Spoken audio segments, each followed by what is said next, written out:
we're gonna die, Bud. They're gonna leave us here to die. Take it easy, Charlie. My foot's on the rail. Seeing someone dressed in blue jeans, a cowboy hat, a leather belt, and cowboy boots might immediately take you to the rugged days of the Old West, a period that extended from 1607 to 1912. This iconic attire and horseback riding bring up images of adventure and nostalgia, but the era held even more captivating elements. From the food system of the Wild West to the existence of opium dens, we'll explore 13 intriguing facts about life in the Wild West. Number 13. The food system of the Wild West.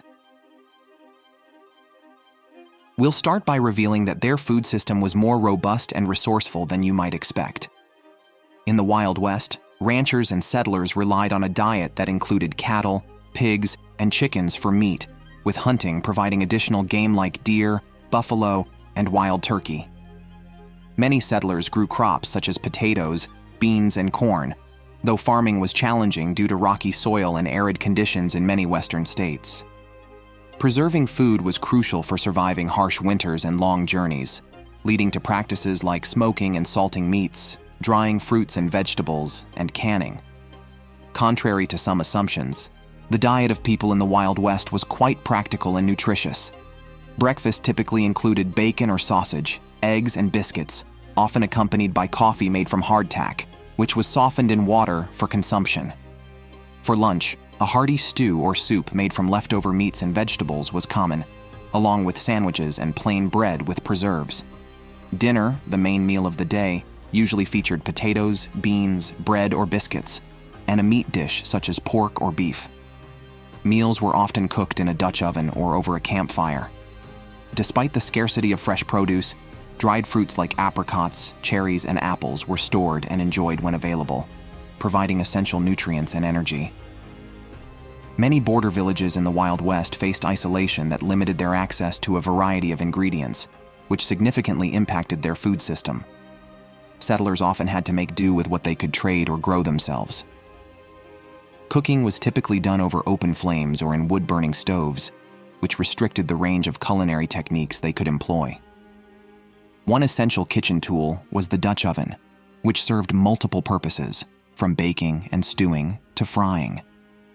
In an era where resources could be scarce, especially during winter or long journeys, rationing and careful management of food supplies were crucial. The eating habits of the Wild West were marked by a remarkable level of resourcefulness and adaptability, embodying the rugged and self-reliant spirit of the time. Number 12. The use of buffalo dung as fuel.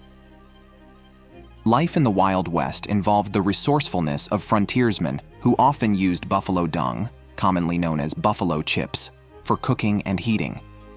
Living on the edge of civilization in the Wild West, these pioneers had to be incredibly resilient and inventive to survive in the often harsh and unforgiving landscapes they called home.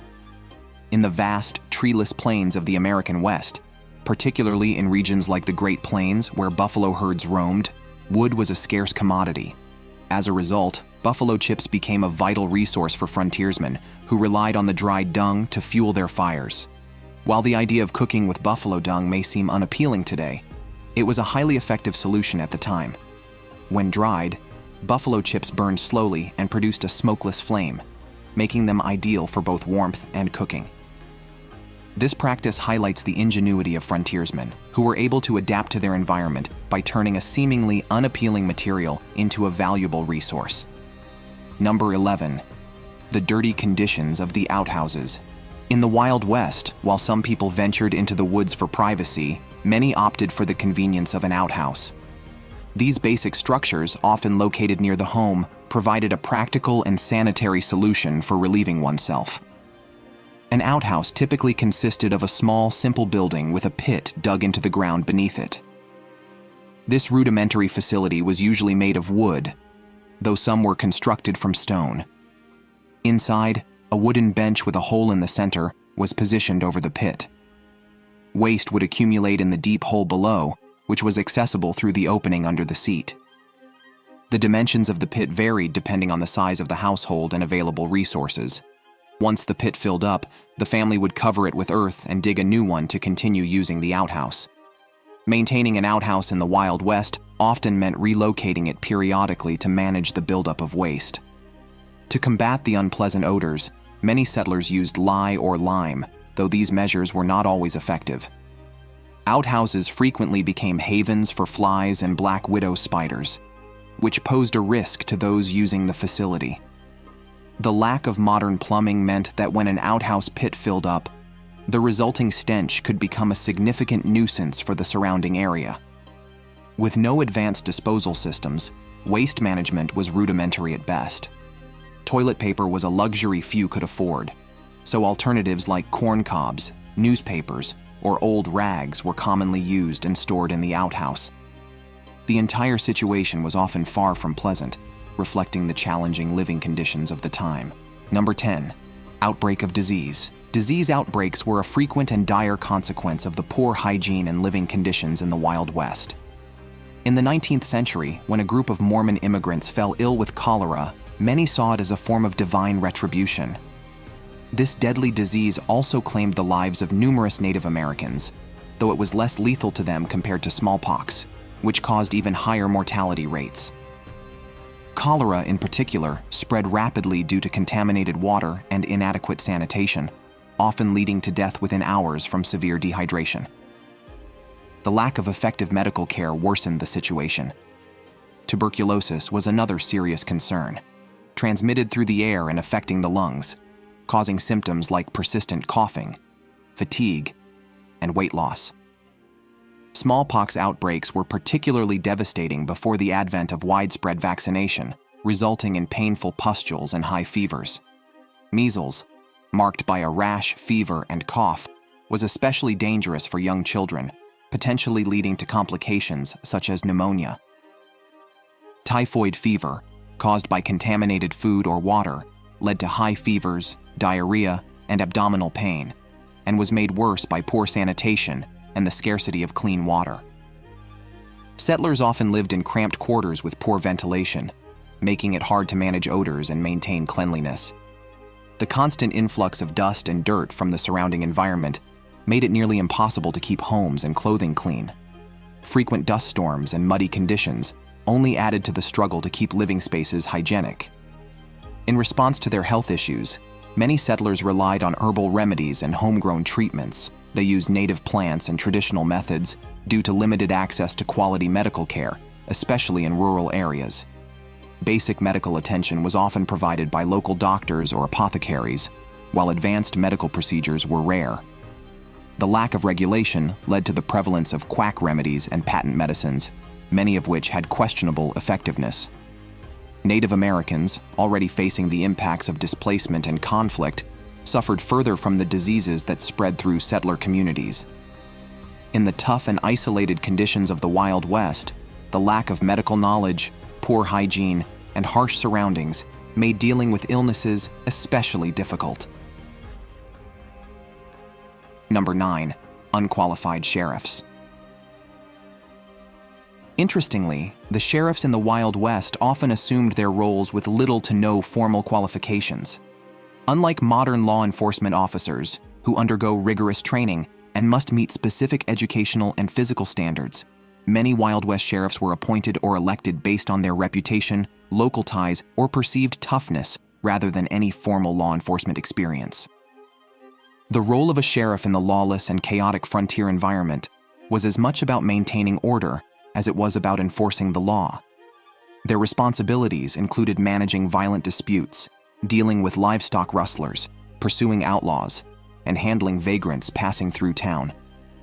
The effectiveness of these sheriffs often depended more on their personal courage, resourcefulness, and sometimes their ability to forge strategic alliances with influential locals than on any official credentials. Many sheriffs came from diverse backgrounds. Some had been outlaws, soldiers, or ranchers. Their deep familiarity with the area and their understanding of the harsh realities of frontier life often proved more valuable than any formal training. In numerous cases, a sheriff's ability to handle a gun and their intimidating presence were enough to maintain peace. The demanding nature of the job and the absence of formal qualifications led to a high turnover rate among sheriffs. Some lost their lives in the line of duty, while others resigned due to the risks and inadequate pay. Despite these challenges, the sheriff became a symbol of law and order in the Wild West, embodying a brand of frontier justice where personal integrity and sheer grit often outweighed the need for formal qualifications. Number 8. The notable outlaw, Elmer McCurdy. McCurdy, an outlaw and bank robber, became infamous not only for his criminal activities, but also for the strange fate his body endured after his death. It's so intriguing to discover that one becomes more popular after he died, rather than when he was alive. This is the notable story of Elmer McCurdy's corpse, which had a bizarre post-mortem journey. Despite his illicit actions, Elmer McCurdy was a small-time bandit who, in his lifetime, did not become renowned for his crimes. Although he committed a number of bank robberies and other small-time crimes, his criminal career came to an end in 1911 when he was shot and killed by law enforcement. It was the unsuccessful train robbery attempt in Oklahoma that claimed McCurdy's life. After McCurdy's death, his body was embalmed and prepared for burial. However, due to the lack of immediate family and the inability to properly identify him, McCurdy's corpse was left unclaimed and eventually turned into a curiosity piece. When no one claimed his body, his caretaker Joseph L. Johnson embalmed him with an arsenic-based preservative, which was a common practice then to preserve dead bodies for a long term. Johnson, who saw this unclaimed corpse, decided to make use of this opportunity for a profitable purpose. He dressed McCurdy in street clothes, propped him with a rifle, and charged spectators 5 cents each to view the bandit who wouldn't give up. In 1916, the odd saga of Elmer McCurdy's remains took another strange turn. 2 men, pretending to be McCurdy's long-lost siblings, came forward to claim the body. Rather than arranging a respectful burial, they put McCurdy's corpse on display with the Great Pattinson Carnival Show, showcasing it among other human curiosities. Eventually, McCurdy's embalmed body was sold to a traveling carnival operator, who featured it as part of a sideshow attraction. For years, the corpse was presented as a mummy, or an ancient relic in various carnivals and sideshows, often accompanied by dubious claims about its origins. In 1968, McCurdy's body ended up in a Los Angeles theme park, where it was used as a part of a haunted house attraction. During this period, the body was mistakenly identified as that of a recent outlaw rather than a historical figure. The park's owners remained unaware of the true identity of the corpse, continuing to display it in their attraction. However, the truth about the dummy came to light when McCurdy's body found its way into the possession of a Hollywood prop company, where it was used as a prop in several television shows and movies, including The $6 Million Man. The corpse was used in film scenes and was even exhibited in the backlot of a studio. Also, in 1976, during a routine inventory, employees at the prop company discovered that the mummy they had been using for years was in fact a human body. There was a mistaken broken bone and tissue during the shoot, which led to a prompted investigation, and the coroner's office was contacted. After this incident, it was determined that the body was that of Elmer McCurdy. In 1977, Elmer McCurdy was reburied in a proper grave in Guthrie, Oklahoma, with a headstone marking his final resting place. This act was meant to honor his memory and provide a dignified end to his bizarre post-mortem journey. To ensure his grave will not be disturbed any longer, it was fully covered in concrete. Number 7. The Camel Experiment. Another fact to be unveiled is the story of the camels which roamed in Texas after a failed Army experiment.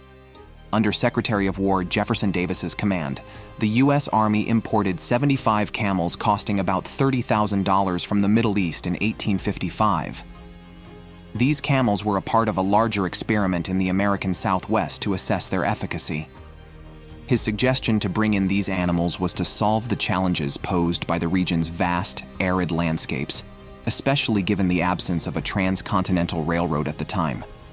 The camels underwent testing under a variety of circumstances, such as military marches and exploration missions. They showed incredible stamina and the capacity to tote large loads, proving that they were well suited to the arid environment. However, a turnaround of the story happened when the Camel Corps idea was hindered in 1861 by the start of the Civil War. The camels were left without a defined goal or administration when the Army shifted its priority to the war effort and its resources were reallocated. The camels were mainly ignored after the conflict. Many were just left behind, although some were sold, some lost in the wilderness, and some found their way to Mexico. The camels' numbers and usefulness decreased as a result of the Army's inability to properly integrate and control them. In 1866, the remaining camels at Cape Verde were auctioned to mark the end of official military experience. Eventually, the deserted camels began to wander freely over the Texas countryside. There were reports of them in a number of places, mostly the ones where they had been tested first. The story of the Camel Corps and the subsequent roaming of camels in Texas is a unique episode in American history, highlighting both the ambition and the challenges faced by those trying to solve logistical problems in the 19th century. Number 6. Rot Gut and Firewater, the hazardous whiskey of Wild West saloons. A particularly intriguing aspect of life in the Wild West was the notorious rough whiskey served in saloons. During this era, saloons were infamous for offering whiskey that was far from the refined spirits we know today. The whiskey sold in these establishments was often a dubious concoction, mixed with undesirable and sometimes dangerous ingredients. In a bid to cut costs, saloon keepers would blend the whiskey with substances like tobacco, burnt sugar, and even strychnine, creating a potent but hazardous drink. This not only compromised the flavor, but also posed severe health risks to unsuspecting customers. These concoctions were often derisively called rot gut or firewater, reflecting their poor quality and the dangerous effects they could have. Wild West towns, many of which were lawless and remote, lacked regulations to prevent such practices, allowing saloon keepers to serve tainted liquor with impunity. This environment contributed to the rough and tumble image of the cowboy, who was depicted as tough enough to handle the harsh and often perilous conditions, including the risky alcohol he consumed. The rough whiskey was just one example of the many hazards and unsanitary conditions faced by people living in the Wild West. As we continue to explore this gritty and unrefined chapter of history, we uncover more about the unsavory realities that characterized life in the Wild West. Number 5. Saloon girls and prostitution in the Wild West. In the Wild West, prostitution emerged as a common occupation for women, largely due to the significant gender imbalance, where men vastly outnumbered women. The ratio of prostitutes to non-working women was staggering, at 25-1. However, prostitution wasn't the only career option available to unmarried women at the time. Many women found work as entertainers, known as saloon girls, dance hall girls, and hostesses. These women were hired to sing, dance, and engage in conversation with patrons, enhancing the lively atmosphere of saloons. In addition to earning a weekly wage of around $10, they also received commissions on the drinks sold to the customers they entertained. Typically, after dancing or conversing with a customer, they would direct him to the bar, where they could earn a portion of the proceeds from the drinks purchased. While some women remained solely in the entertainment industry, others chose to supplement their income by offering sexual services, blending the roles of entertainer and prostitute. Number 4. The saloon batwing doors. Saloon doors, commonly known as batwing doors, are iconic symbols of traditional Wild West saloons, instantly recognizable for their unique design and practical functions. These half-height swinging doors were not just for show, they played a crucial role in improving the saloon's ventilation. Saloons were often crowded and filled with smoke, making fresh air circulation a constant challenge. The open design of batwing doors allowed for better airflow, helping to alleviate the stuffiness inside. They marked the entrance to the saloon, offering a sense of privacy while still permitting fresh air to flow through. This design also made it easy for patrons to enter and exit, ensuring the space remained cooler and less smoke-filled, particularly during warmer weather. Beyond ventilation, the batwing doors offered several other practical benefits. Their swinging mechanism enabled the doors to close automatically behind customers, keeping out dust and debris from the often dirty streets outside. The low height of these doors provided a degree of privacy from passers-by while maintaining visibility into the saloon, contributing to the atmosphere without obstructing the view. Together, these features made saloon doors both a functional and symbolic element of the Wild West, reflecting the resilient and practical nature of frontier life. Number 3. Hair care and unique practices in the Wild West. In the Wild West, hair care practices were quite different from today's standards. Women often employed unconventional methods, such as combining castor oil with whiskey to achieve a glossy finish. While this mixture served as a cleansing agent to remove dirt and impurities, the high alcohol content had a downside. It could strip hair of its natural oils, leading to dryness, brittleness, and potential breakage over time. To rinse their hair, women used either borax, a sodium-based chemical, or rainwater, depending on availability. Due to limited access to water, regular hair washing wasn't always feasible. When water was available, it was sometimes used to create basic cleansers or soaps by mixing lye with animal fats. Frequent combing or brushing was essential to remove tangles and dirt. Brushes were often made from animal bristles, while combs could be crafted from metal, wood, or bone. After washing, hair was typically left to air dry. On colder days, people often expedited the drying of their hair by using a fire or stove. Due to the dusty environment of the Wild West, frequent brushing was necessary to remove accumulated dust and debris. To minimize maintenance, cowboys and settlers generally kept their hair short.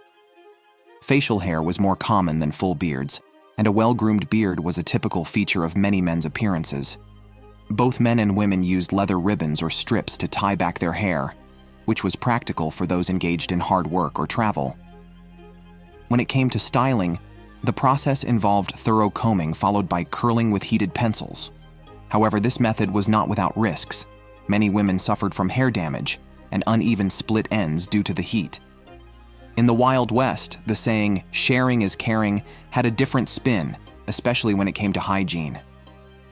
Unlike today's restaurants where individual towels are provided for wiping your mouth, Wild West saloons had a more communal approach. These establishments lacked stools, but had rails at the bottom where patrons could rest. Above the bar, there were hooks or additional rails designed to hold towels. These towels, intended for use after drinking beer, were often misused. Cowboys and other saloon-goers would return from their dusty, sweat-soaked workdays and use the same towels to clean themselves. This practice facilitated the spread of illnesses and viruses, making the communal towels a hotspot for germs rather than a symbol of cleanliness. Number 2. Significance of the iconic kerchief or bandana. The kerchief or bandana, often seen as a symbol of the Wild West, was far more than just a piece of clothing for cowboys and settlers. It played a crucial role in their daily lives, blending practical utility with cultural significance. In the dust-filled expanses of the frontier, this simple cloth served as an essential dust mask, protecting the wearer's face and neck from the relentless sand and grit.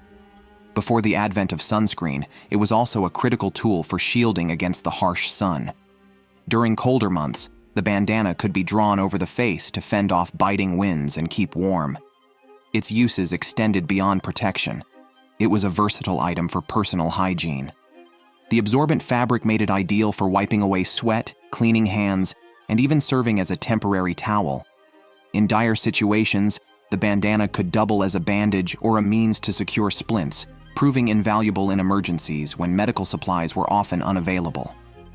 Thus, the bandana was an indispensable companion, embodying both practicality and the resilient spirit of the Wild West. Beyond its practical uses, the bandana played a key role in shaping the iconic Western image that still represents cowboys and outlaws today. This essential accessory, when paired with a wide-brimmed hat and rugged attire, completed the classic cowboy look. Its vibrant colors and distinctive patterns not only added flair, but also helped establish the unique style of the time. In the Wild West, bandanas also served as markers of rank and identity. Various colors, patterns, and styles signified different roles and affiliations. For example, a red bandana became associated with the adventurous and rebellious spirit of cowboys and outlaws. Conversely, other colors and designs could reflect a more subdued or refined character, depending on the wearer's profession or personal preference. Number 1. Opium dens. In the American Wild West of the 19th century, opium dens were a prevalent yet overlooked aspect of frontier life, despite the ongoing temperance movements aimed at curbing alcohol consumption. While temperance advocates concentrated their efforts on reducing alcohol intake, the issue of opium use, especially in towns with significant Chinese immigrant populations, largely went unaddressed. Cities like San Francisco, Deadwood, and Virginia City, where many Chinese immigrants settled while working on the Transcontinental Railroad during the Gold Rush, saw the proliferation of these opium dens. These dens became a common feature in many Western towns, catering to a diverse clientele including cowboys, miners, and settlers who sought an escape from the harsh realities of frontier life. The local authorities, more concerned with maintaining order and managing the influx of people into rapidly growing towns, often turned a blind eye to the opium trade. This indifference allowed opium use to persist, despite the broader temperance movement, which focused on alcohol and eventually led to prohibition in the early 20th century. It wasn't until the passage of more comprehensive anti-drug legislation that opium use was effectively curtailed. The existence of opium dens highlights the complex social landscape of the Wild West, where efforts toward moral reform coexisted with various forms of vice. As the 19th century drew to a close and the early 20th century began, the expansion of railroads, the closure of the frontier, and increased federal control over Western territories signaled the end of the Wild West era. The decline of this distinctive period in American history was marked by the imposition of new laws, the reduction of the open range, and the assimilation of Native American tribes. Thanks for watching. We'll see you in the next video.